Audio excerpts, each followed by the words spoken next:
Halo guys, saya harap hari ini adalah hari terbaik kalian. Di episode Pi Update kali ini, kami akan mengevaluasi Pi secara mendalam dan apa yang membuatnya begitu lama untuk dirilis.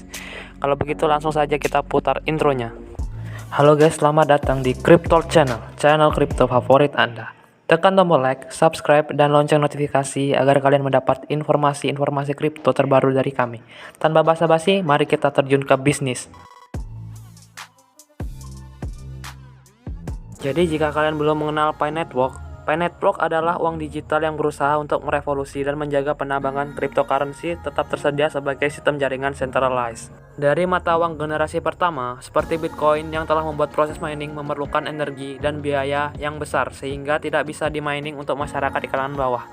Sementara Pi Network diciptakan oleh sekelompok lulusan Stanford University, memungkinkan para user untuk menambang koin menggunakan ponsel, sambil juga memvalidasi transaksi pada sebuah distributed ledger. CoinPi adalah mata uang kripto yang berjalan di jaringan Pi.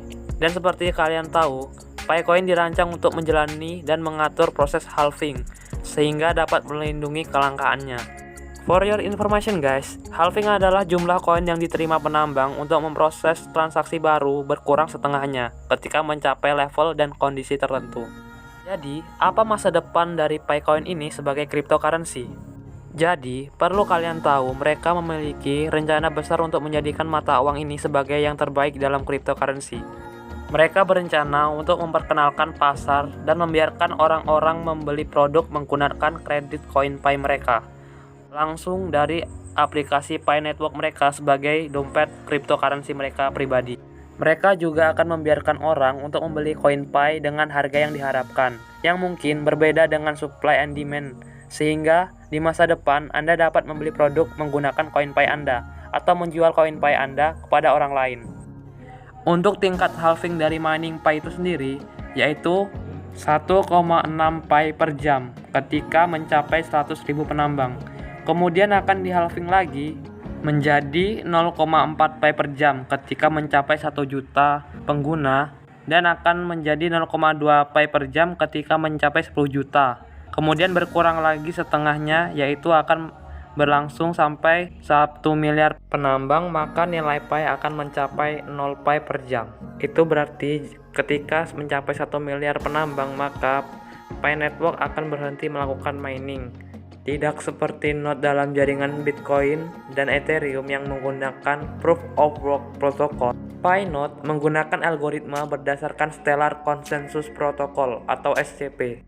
SCP Pi Node akan memvalidasi transaksi pada distributed ledger yang didistribusikan dan mencapai konsensus berdasarkan urutan transaksi baru yang dicatat oleh ledger.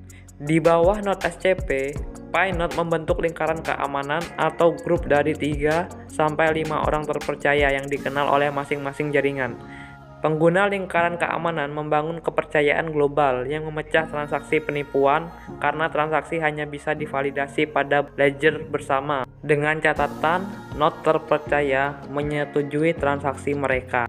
Jadi jika kalian bertanya-tanya bagaimana caranya untuk membeli Picoin dalam portofolio Anda dan memperdagangkannya di exchange, itu sepenuhnya belum memungkinkan untuk saat ini. User yang telah menambang Pi cryptocurrency hanya akan dapat menarik atau menukar koin mereka selama fase ketiga proyek Pi atau fase mainnet, saat Pi pindah ke blockchain yang sepenuhnya terdesentralisasi. Pi tidak dapat ditransfer selama fase pengujian untuk mencegah akun palsu dari mengumpulkan koin sesuai dengan sistem dan regulasi proyek situs web. Tinggi saldo dompet dapat diharapkan di privasi saat Pi bergeser dari jaringan uji ke mainnet utama ketika protokol blockchain selesai dari pengembangan dan sepenuhnya digunakan. Dan untuk saat ini, Pi belum tersedia untuk diperdagangkan di exchange mata uang kripto ataupun platform trading lainnya. Setelah fase 3 diluncurkan, para holder Pi akan memegang kontrol penuh atas kunci wallet pribadi dan publik, setelah menggunakan CoinPi untuk membeli produk dan layanan di pasar peer-to-peer Pi atau menukarnya menjadi mata uang fiat. Tanpa kunci, pengguna tidak dapat mentransfer atau membelanjakan Picoin yang mereka pegang. Aplikasi seluler Pi akan bertindak sebagai wallet kripto Pi Anda, yang tentunya dapat Anda tautkan ke nomor telepon pengguna atau akun Facebook dan email Anda. Seperti halnya blockchain publik lainnya, Pi blockchain akan memungkinkan wallet eksternal untuk menyimpan koin Pi dan bertransaksi dengan mereka hanya dengan mengirimkan transaksi langsung ke blockchain. Namun tidak seperti blockchain kripto lainnya, pengembang blockchain Pi belum merilis source code atau kode sumber.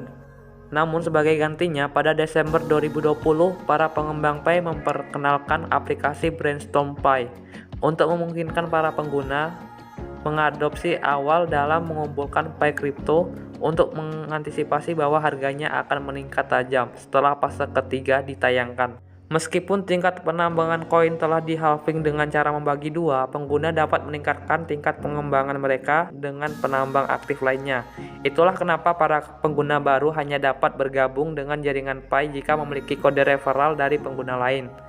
Pengembang proyek Pi mengklaim bahwa keamanan jaringan Pi ditingkatkan oleh jaringan pribadi yang mendorong pengguna untuk membawa teman dan keluarganya, yang dikhawatirkan dapat mendorong pemikiran skeptis bahwa itu adalah pemasaran multilevel atau skema piramida. Namun perlu dicatat guys, bahwa pengguna hanya dapat menerima dan memperoleh koin dari milik mereka sendiri. Mari kita lihat bagaimana harga koin Pi saat perdagangan itu dimulai. Jadi berapa banyak harga Pi di masa depan seperti saat koin digital lainnya diluncurkan.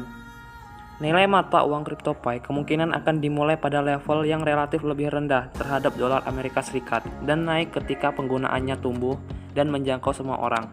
Bayangkan jika Pi Network dapat menjangkau semua orang dan menggunakan sistem pembayarannya yang super cepat dan teknologi yang ramah lingkungan. Hal ini memungkinkan Pi untuk berkontribusi dalam penerapan CBDC di masa yang akan datang. Dan untuk harga koin Pi yang diperkirakan mencapai ratusan dolar, saya rasa itu sangat possible dan memungkinkan sekali. Pasalnya, jika kita bandingkan dengan koin-koin seperti Bitcoin, Monero yang menerapkan sistem sama mining menggunakan ponsel, namun Monero lebih banyak menghabiskan data dan baterai kalian, yang tentunya tidak seefisien Pi Coin. Dari sini kalian bisa melihat guys, berapa harga koin Pi yang akan terjadi di masa depan. Dan saat video ini dibuat, Pi terdaftar dari 180 negara dan memiliki 21 juta pengguna aktif. Dan kemungkinan mainnet akan dirilis di akhir tahun ini atau di ulang tahun Pi di 2022 nanti. Tentunya ini menjadi kabar gembira guys untuk kalian yang masih bertahan untuk memining di Pi Network. Dan impian kalian untuk menjadi jutawan ataupun menjadi milioner mungkin dapat terkabul. Oh ya guys, jika kalian ingin mendaftar Pi secara gratis, silakan cek deskripsi kami. Disclaimer guys, kami bukanlah financial advisor kalian. Kami membuat video ini hanya untuk tujuan entertainment. Selalu berhati-hati dalam melakukan investasi dan make sure kalian berada di platform yang tepat. Baiklah, kita akan mencapai akhir video. Klik like jika kalian suka dengan konten kami seperti ini.